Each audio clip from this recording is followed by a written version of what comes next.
Hi friends, स्वागत आप सभी का। साइंस की इस क्लास में पढ़ेंगे महत्वपूर्ण प्रश्न। तो शुरुआत करते हैं। आज का जो पहला प्रश्न रहेगा, बरगद के पेड़ के तने से लटकने वाली बरगद के पेड़ के तने से लटकने वाली मोटी जड़ें कहलाती है। तो उन मोटी जड़ों को कहा जाता है स्तंभ मूल। उन्हें कहा जाता है स्तंभ मूल। उत्तर रहेगा इसका सी सही। अगला देखिए, पेड़ में निम्नलिखित में से कौन सा हमेशा रहता है? कौन सा भाग है वो हमेशा रहता है? तो जड़ है वो हमेशा बनी रहती है। अगला प्रश्न देखिए, आलू का खाने योग्य भाग कौन सा होता है? आलू को बोया जाता है तो उसका खाने योग्य भाग कौन सा होता है? तो तना उसका खाने योग्य भाग होता है। प्रश्न नंबर अगला देखिए, नागफनी में प्रकाश संश्लेषी कार्य होता है। तो ये होता है पर्णकाय स्तंभ के द्वारा। पर्णकाय स्तंभ के द्वारा होता है। अगला प्रश्न देखिए, निम्नलिखित में से कौन एक तना है? तो तना है वो किसका भाग होता है? आलू का भाग होता है। ये प्रश्न हमने पहले भी कवर किया है। अगला भाग देखिए प्रश्न, आलू भूमिगत रूपांतरित तना होता है जिसे कहा जाता है, उस तने को किस नाम से जाना जाता है? तो उसे कहा जाता है कंद। प्रश्न नंबर अगला देखिए कि हल्दी के पौधे का खाने योग्य हिस्सा कौन सा होता है? तो उसका जो प्रकंद हिस्सा होता है वो खाने योग्य हिस्सा होता है। अगला देखिए प्रश्न, अदरक क्या है? अदरक है एक प्रकार का राइजोम होता है। प्रश्न नंबर अगला देखिए, प्याज किसका परिवर्तित रूप होता है? प्याज है वो तने का परिवर्तित रूप होता है। प्याज तने का परिवर्तित रूप होता है। अगला प्रश्न देखिए, वह वे पौधे जिनमें कभी पुष्प नहीं बनते क्या कहलाते हैं? ऐसे पौधे जिसमें कभी फूल नहीं बनते उससे कहते हैं क्रिप्टोगैम्स। ये इसका उत्तर सही रहेगा। अगला प्रश्न देखिए, संसार का सबसे बड़ा पुष्प किसके द्वारा उत्पन्न होता है? तो संसार का सबसे बड़ा पुष्प है वो रेफ्लिशिया द्वारा उत्पन्न किया जाता है। अगला प्रश्न देखिए, संसार का सबसे छोटा पुष्प कौन सा है? सबसे छोटा पुष्प है वो है वुल्फिया। अगला प्रश्न देखिए, जीवन चक्र की दृष्टि में जीवन चक्र की दृष्टि से पौधे का सबसे महत्वपूर्ण अंग कौन सा है? सबसे महत्वपूर्ण अंग होता है वो है पुष्प फूल। अगला प्रश्न देखिए, कौन एक जीवित जीवाश्म कहलाता है? जीवित जीवाश्म है वो कहलाता है निम्न में से जिनकगो। प्रश्न नंबर 120 देखिए, दमा एवं खांसी के रोगों में काम आने वाली औषधि इफ्रेड्रिन किससे प्राप्त की जाती है? दमा और खांसी के लिए जो औषधि तैयार की जाती है इफ्रेड्रिन किसके द्वारा प्राप्त की जाती है? किससे प्राप्त की जाती है? ये की जाती है इफेट्रा के द्वारा। अगला प्रश्न देखिए, संसार का सबसे बड़ा पुष्प कौन सा है? तो ये पहले भी हमने कवर कर लिया है, रेफेलशिया सबसे बड़ा पुष्प है। अगला प्रश्न देखिए, सामान्यतः अंकुरण के लिए किसकी आवश्यकता नहीं होती? अंकुरण के लिए प्रकाश की आवश्यकता नहीं होती, हवा ताप और जल की आवश्यकता होती है। प्रश्न नंबर 123 देखिए, किस पौधे में बीज होता है लेकिन फल नहीं होता? बीज होता है लेकिन फल नहीं होता। तो साइकस में बीज होता है लेकिन उसका फल नहीं होता।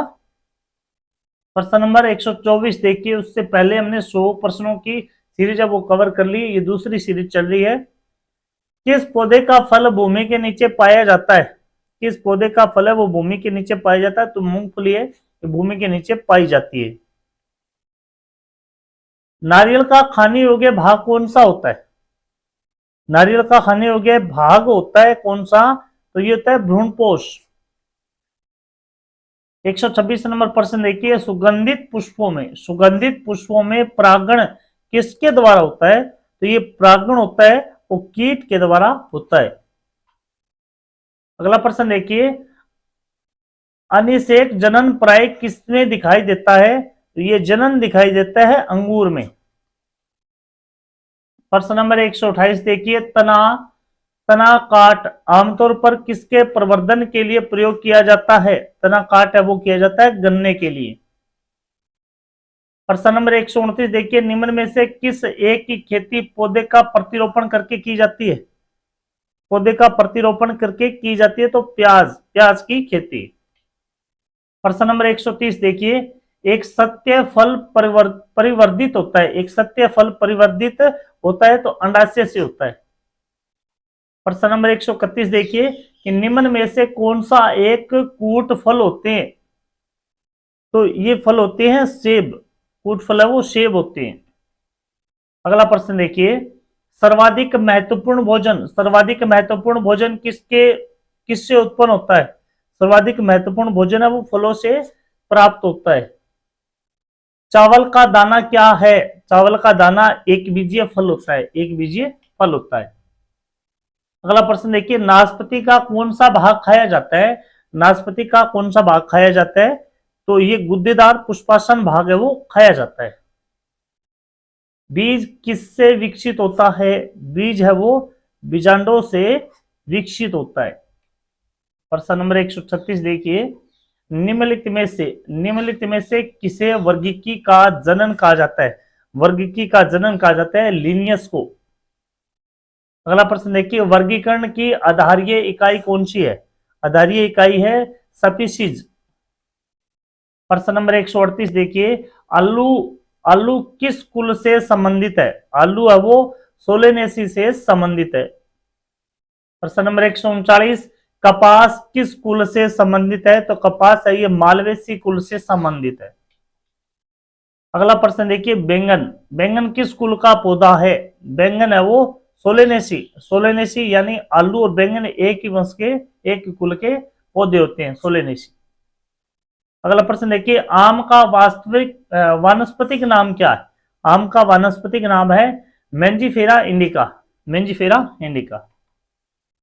प्रश्न नंबर 142, दलहन पौधे संबंधित है, दलहन पौधे वो लेग्यू दलहन पौधे होते हैं वो लेग्यूमिनोसी से संबंधित है। 143 देखिए, चाय के पौधे का वानस्पतिक नाम क्या होता है? तो चाय का पौधा होता है उसका वानस्पतिक नाम होता है थियासाइंसिस। अगला प्रश्न, मटर पौधा क्या है? मटर पौधा एक शाक होता है। लौंग होता है एक, लौंग एक शुष्क पुष्प कलिका होता है, शुष्क पुष्प कलिका होता है। प्रश्न नंबर 146 देखिए, फूलगोभी के पौधे का कौन सा भाग खाया जाता है? तो फूलगोभी के पौधे का पुष्पक्रम भाग खाया जाता है। पौधों के किस भाग से कॉफी प्राप्त होती है? पौधों के जड़ों से, पौधों के जड़ों के भाग से कॉफी प्राप्त की जाती है। अगला प्रश्न देखिए, निम्न में से कौन सा एक मानव निर्मित धान्य है? मानव निर्मित धान्य होता है, तो मानव निर्मित धान्य है वो है ट्रिटिकेल। विटामिन सी का सबसे अच्छा स्रोत कौन सा होता है? विटामिन सी का सबसे अच्छा स्रोत होता है आंवला। तंबाकू की पत्तियों में पाया जाता है, तो तंबाकू में निकोटीन निकोटीन पाया जाता है। और इस सीरीज का लास्ट प्रश्न देखिए कि भारत की प्रमुख धान्य फसल कौन सी है? तो प्रमुख धान्य फसल है वो है, प्रथम स्थान पर आता है चावल। अगर सीरीज आपको अच्छी लगी है तो बने रहिए इस मंच पर। जय हिंद, जय भारत।